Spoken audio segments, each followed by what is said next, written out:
नमस्कार, आप देख रहे हैं टोटल न्यूज। मैं हूं आपके साथ कंचन शर्मा। छत्तीसगढ़ में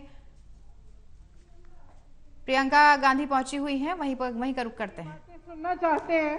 सबसे पहली बात मैं ये बता दूं कि बचपन में मैंने पिट्ठू, कंचे, गुल्ली डंडा, स्टापू सब खेला। और महिलाओं की मीटिंग है तो बहनें हमेशा लड़कों को हराती थी। आज यहाँ आकर मुझे बहुत गर्व महसूस हो रहा है। ये भिलाई है। 1955 में पंडित जवाहरलाल नेहरू जी ने यहाँ जो स्टील प्लांट है उसकी नींव डाली, और आज जो भिलाई है वो इस पूरे देश के लिए एक मिसाल है। यहाँ पूरे देश भर से लोग आते हैं काम के लिए, एक साथ एकजुट होकर आप सब रहते हैं, और एक तरह से जो आधुनिक भारत है उसकी नींव यहीं पे डली। ये आपकी मेहनत, आपका जज्बा और आपकी पहचान का मिसाल है। देश की उद्यमशीलता और आत्मनिर्भरता के सपने का प्रतीक है। यहाँ खड़े होकर देश के एक एक वासी को गर्व महसूस होना चाहिए और होता होगा। यहाँ इस महिलाओं की मीटिंग में खड़े हुए और भी गौरव इसलिए होता है क्योंकि मीटिंग में मंच पर आने से पहले जब मैं यहाँ गई और मैंने एक एक स्टॉल देखा, तो मैंने जो महिलाएं देखी उसमें आत्मनिर्भर, उनमें अपना आत्मविश्वास, साहस, खुशी से मुस्कुरा रही हैं कि सरकार ने उनके लिए कुछ किया है, और जो सरकार ने किया है उसके बल पर वो अपने पैरों पे खड़ी हुई हैं।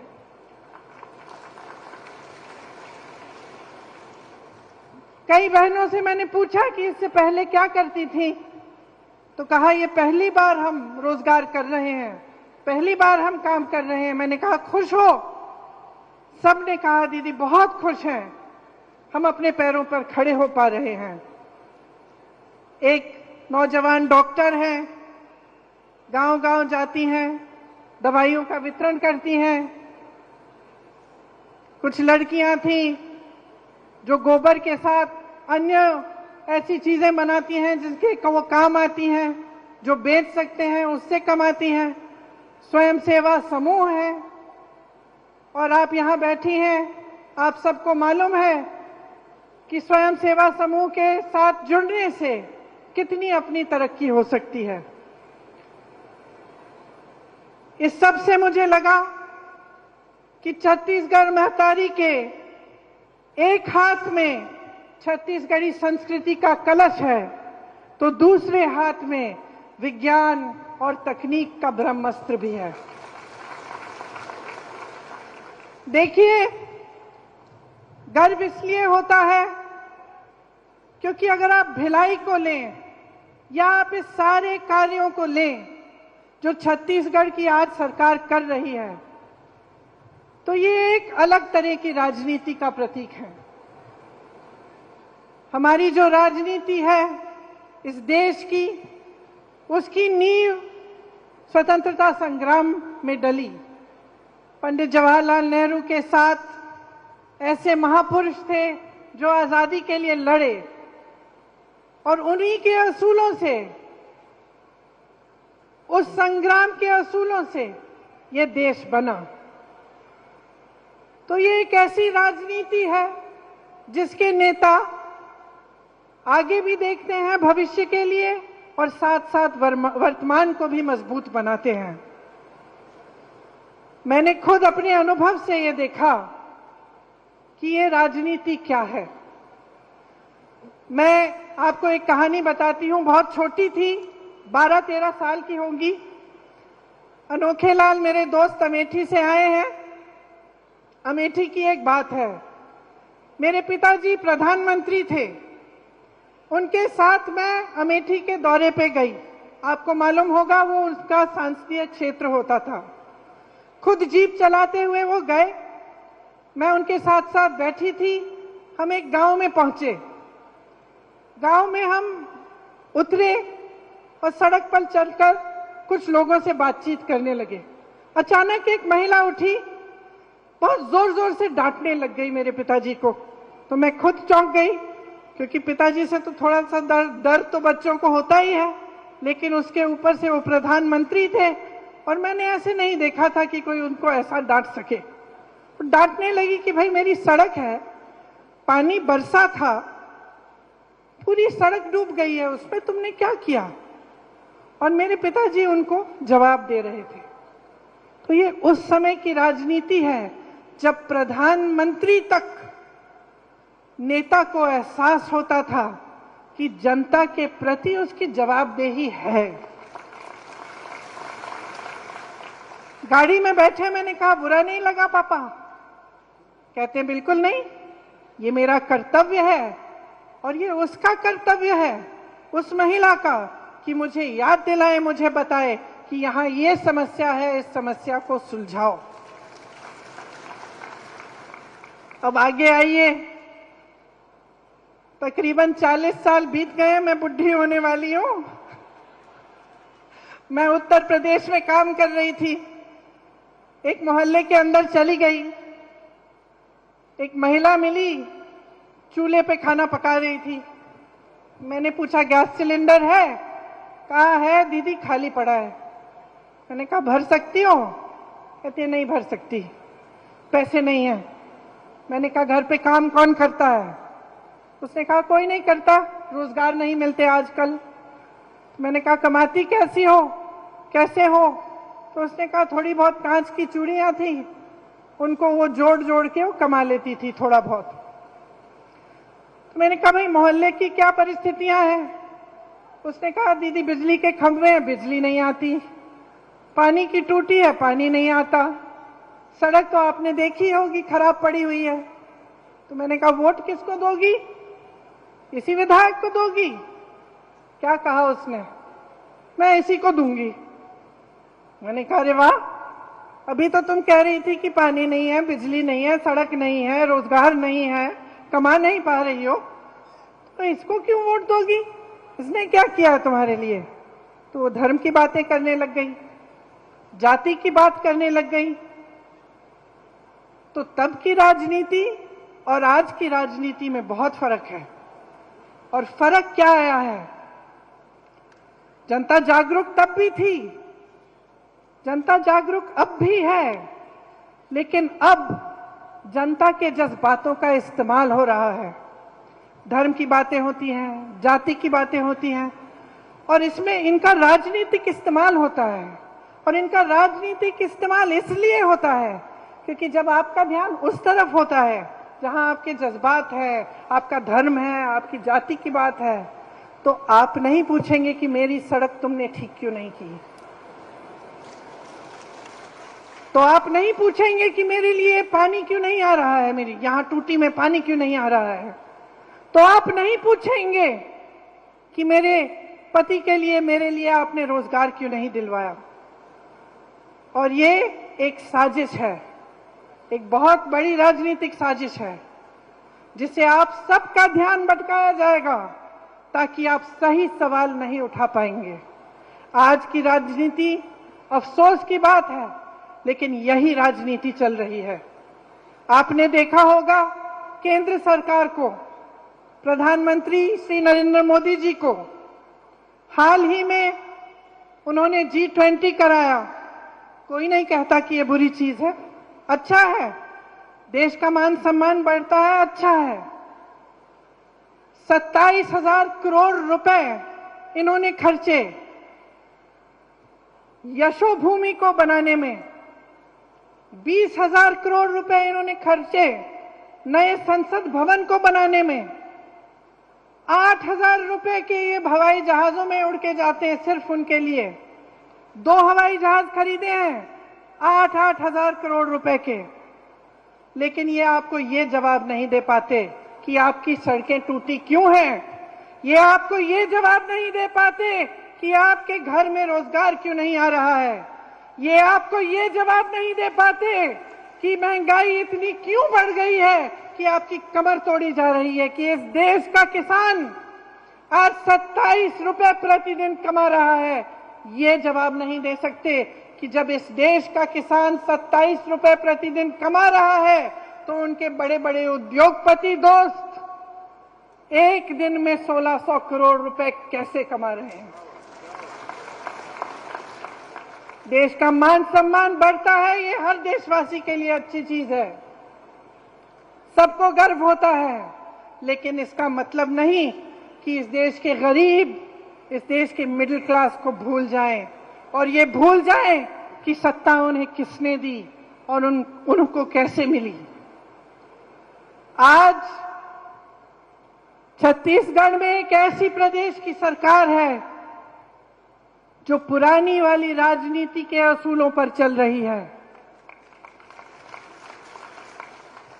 केंद्र की सरकार ने गरीबों और मिडिल क्लास से छीना है और छीन के अपने बड़े बड़े उद्योगपति मित्रों को सींचा है। छत्तीसगढ़ की इस प्रदेश सरकार ने एक एक पैसा आपके जेब में वापस डाला है।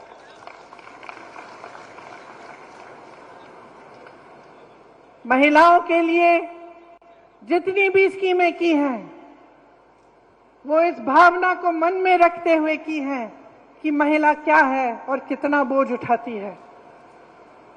इस देश की रीढ़ की हड्डी है महिला। मेरी बहनें, समाज का, परिवार का पूरा बोझ आप उठाती हैं। मुख्यमंत्री जी भाषण दे रहे थे, वो खुद कह रहे थे कि जानते हैं कि चाहे आप बाहर जाएं काम करने के लिए, तब भी आप घर आएं तो आपको घर का काम करना पड़ता है, आपको परिवार में बच्चों की परवरिश करनी पड़ती है और आप मुस्कुराते हुए ये बोझ उठाती हैं। मैं जानती हूं कि रात को आखिर में, सबसे आखिर में जो सोती है वो महिला होती है।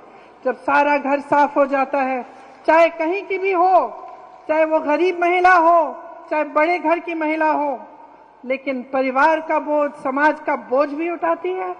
और जो हमारी संस्कृति है, हमारे असूल हैं, जिस पर अगली पीढ़ी का भविष्य बनता है, वो भी महिलाएं बनाती हैं और महिलाएं उसकी रखवाली करती हैं।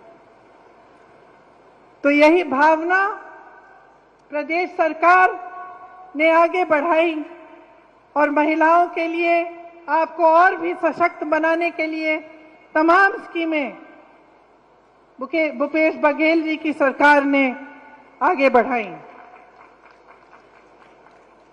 10 लाख से अधिक महिलाएं 2018 से स्वयं सेवा समूह में जुड़ी हैं।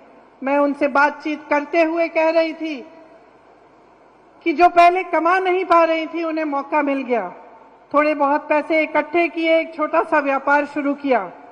उस छोटे से व्यापार के जरिए अपने बच्चों को पढ़ा लिखाया, आगे बढ़कर थोड़ा अपने घर के लिए कुछ खरीद लिया, एक सिलाई की मशीन, कुछ बकरे, एक गाय, और उसके जरिए फिर उस माध्यम से फिर और कमाने लगी और आगे बढ़ी। सरकार स्कीम लाई, उन स्कीमों के तहत और भी कमाई हुई और मुस्कुराकर मुझे कह रही थी कि कुछ ऐसे स्वयं सेवा समूह हैं जिन्होंने हजारों लाखों रुपए कमा लिए हैं। इसी तरह से जो आंगनवाड़ी की कार्यकर्ता हैं, उनका मानदेय बढ़ाकर 10,000 रुपए बनाकर उनकी मदद कराई। सहायिका को भी मदद की, उनका भी मानदेय बढ़ाया। मिनी आंगनवाड़ी की कार्यकर्ताओं का भी 7,500 तक बढ़ाया। मितानिन बहनों की प्रतिमाह 2,200 रुपए की आय उनको भी दिलवाई। मुख्यमंत्री सुपोषण अभियान से जो कुपोषित महिलाएं हैं, उनका भी लाभ हुआ। दाई दीदी क्लिनिक शुरू करवाई, जिससे महिलाओं के लिए महिलाओं द्वारा संचालित क्लिनिक बनी जिससे निःशुल्क इलाज हो रहा है। महतारी जतन योजना एक ऐसी योजना जिससे गर्भवती महिलाएं को अच्छा भोजन मिलता है, उनको पौष्टिक भोजन मिलता है।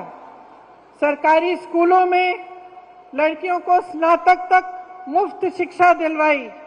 स्वामी आत्मानंद स्कूल में 50% महिला का आरक्षण हुआ।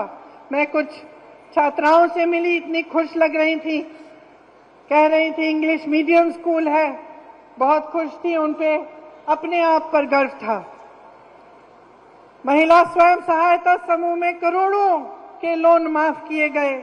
मुख्यमंत्री नोनी सशक्तिकरण सहायता योजना से श्रमिकों की बेटियों को 20,000 रुपए की आर्थिक मदद मिली। गौठान समितियों में हजारों महिलाओं को रोजगार मिला।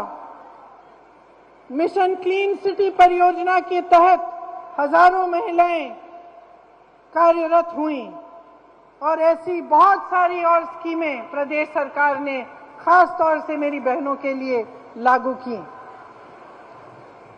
ये सब इसलिए हो रहा है क्योंकि छत्तीसगढ़ की सरकार का आपके लिए एक विजन है और वो आज तक सीमित नहीं है। वो आपके आज को मजबूत बनाना चाहते हैं और आपके कल को भी बुलंद बनाना चाहते हैं। आप सब ने अक्सर सोचा होगा कि सत्ता के पीछे लोग बहुत दौड़ते हैं, खासतौर से नेता लोग बहुत दौड़ते हैं।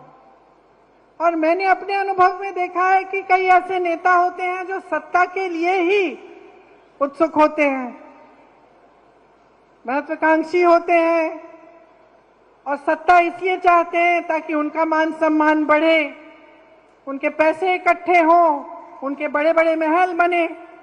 वो एक तरह का नेता होता है। लेकिन एक अलग तरह के नेता भी होते हैं जो सत्ता इसलिए चाहते हैं क्योंकि उस सत्ता के जरिए जनता की भलाई कर पाएंगे। और मैं गर्व से कहती हूं कि आज छत्तीसगढ़ में जो कांग्रेस पार्टी का नेतृत्व है वह इसी तरह का है कि सत्ता इसलिए इस्तेमाल करते हैं इस तरह से कि आप सबकी भलाई हो। जैसे मैंने कहा कि जो आपकी संपत्ति है, इस देश की संपत्ति है, इस प्रदेश की संपत्ति है, वो आपके काम आई। आपने देखा होगा कि केंद्र सरकार सहायता नहीं करती प्रदेश की सरकार की, और केंद्र सरकार की जो नीतियां हैं उनके तहत जितनी भी देश की संपत्ति थी, चाहे बड़े बड़े पीएसयू थे, चाहे बंदरगाह थे, चाहे एयरपोर्ट थे, सब बड़े बड़े उद्योगपतियों को दिए गए। ये आपकी संपत्ति थी, आज आपकी नहीं रही। ऐसी सरकार केंद्र में है तो एक तरह से आपका ये सौभाग्य है कि प्रदेश में जो सरकार है वो आपके हित की रक्षा करती है, और जो देश की केंद्र की सरकार है उनकी जो तमाम ऐसी नीतियां हैं जिससे जनता का नुकसान हो रहा है उससे आपको बचा कर रखती है।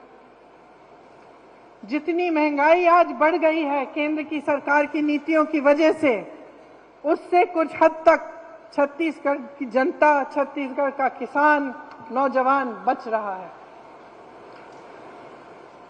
आजकल महंगाई इतनी बढ़ गई है कि मेरी बहनों, मैं जानती हूं आप पर बोझ बहुत ज्यादा भारी हो गया है। जब घर पे कोई बीमार पड़ता है, कोई आपत्ति आती है तो बहुत घबराहट होती है कि किस तरह से हम संभालेंगे। आप बाहर जाते हैं कुछ खरीदने के लिए, खाना बनाने के लिए, तो लगता है कि आधी चीजें खरीदने के बगैर वापस आ जाएंगी क्योंकि महंगाई इतनी बढ़ चुकी है। गैस की सिलेंडर की बात की मैंने, तेल की बात की, ये सब देश में इन सब की कीमत इतनी बढ़ चुकी है कि गरीब और मिडिल क्लास के लोग पिस रहे हैं इस महंगाई में। लेकिन इस बीच छत्तीसगढ़ की सरकार जो है उसने आपकी राहत के लिए और आपकी मदद के लिए बहुत कार्य किए हैं। आज छत्तीसगढ़ का किसान खुश है। खेती उसके लिए एक लाभ का जरिया बन गया है। शायद आपको मालूम नहीं होगा, लेकिन सिर्फ छत्तीसगढ़ में ही, पूरे देश भर में सिर्फ छत्तीसगढ़ में खेती करने वाले लोग बढ़ रहे हैं। बाकी सब जगह किसान त्रस्त है, परेशान है। महंगाई की वजह से, डीजल के दाम की वजह से, खाद यूरिया के दाम बढ़ने की वजह से बहुत कम कमा पा रहा है। यहां राजीव गांधी किसान न्याय योजना के तहत देश में सबसे ज्यादा धान की कीमत छत्तीसगढ़ में ही मिल रही है। गन्ना, मक्का, कोदो, कुटकी, रागी, दलहन, तिलहन, इनके किसानों को अतिरिक्त लाभ भी हो रहा है। मिलेट, जिसके बारे में किसी ने पहले सुना ही नहीं होगा, आज उसका कितना लाभ आप सबको मिल रहा है। आज छत्तीसगढ़ का नाम देश भर में जाना जाता है और आपके प्रदेश का सम्मान हर रोज बढ़ते चले जा रहा है। मैंने सुना कि प्रधानमंत्री मोदी जी यहां आकर धान खरीदी का श्रेय लेते हैं। मैं उत्तर प्रदेश से आती हूं।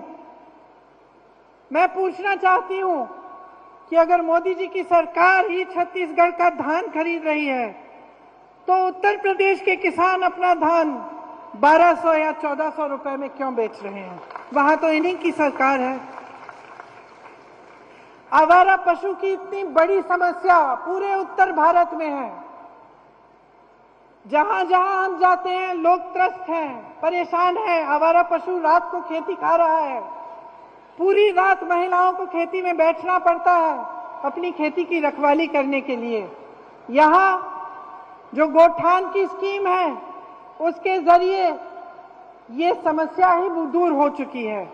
इसका मिसाल हर चुनाव में हम हर प्रदेश में देते हैं। उत्तर भारत में, उत्तर प्रदेश में मैंने गांव-गांव में कहा कि छत्तीसगढ़ का मिसाल देखिए, ये समस्या हल हो सकती है। छत्तीसगढ़ में हल की गई है। सरकार बनने पर 24 घंटों के अंदर अंदर ही छत्तीसगढ़ के किसानों का कर्ज माफ होना शुरू हुआ।